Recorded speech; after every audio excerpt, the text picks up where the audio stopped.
Robert Estrin here at livingpianos.com, your online piano store, with a really interesting question. What's the furthest a piano has ever been moved? Well, here we move pianos all the time, so this is very close to my heart, this question. And, going across the country, all the way across the country, you're talking about, 3,000 miles. So, from Maine to California, somewhere in that neighborhood. But when you go overseas, of course, it's much greater. We had the opportunity to sell a concert grand to the Royal Theatre in London, and that's almost 5,500 miles.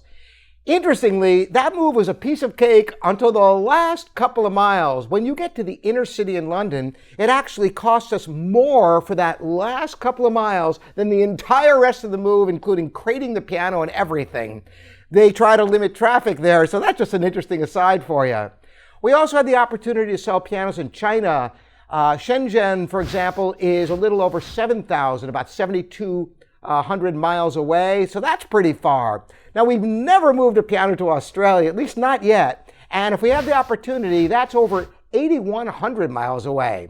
So is that the furthest? You'd think it would be on the other side of the planet. Well, actually, no. We've sold pianos to Singapore, and Singapore is about 8,800 miles away.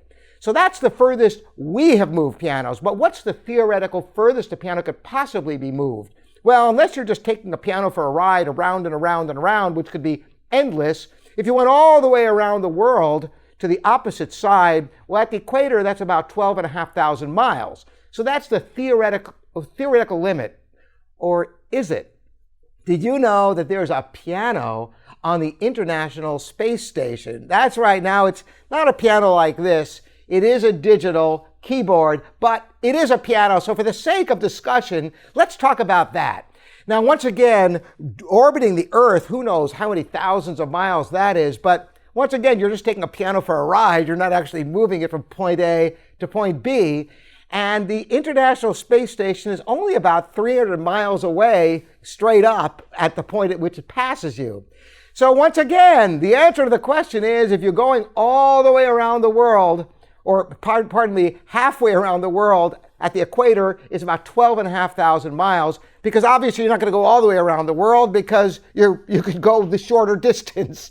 So that's the answer to this question, kind of a little bit of a goofy question to kind of wrap your mind around what it takes to move pianos and how far they possibly can go. I hope this has been interesting for you. We've got lots more for you. And by the way, keep those questions coming in. You'll see them in future videos. Thanks again for joining me, Robert Estrin, here at livingpianos.com.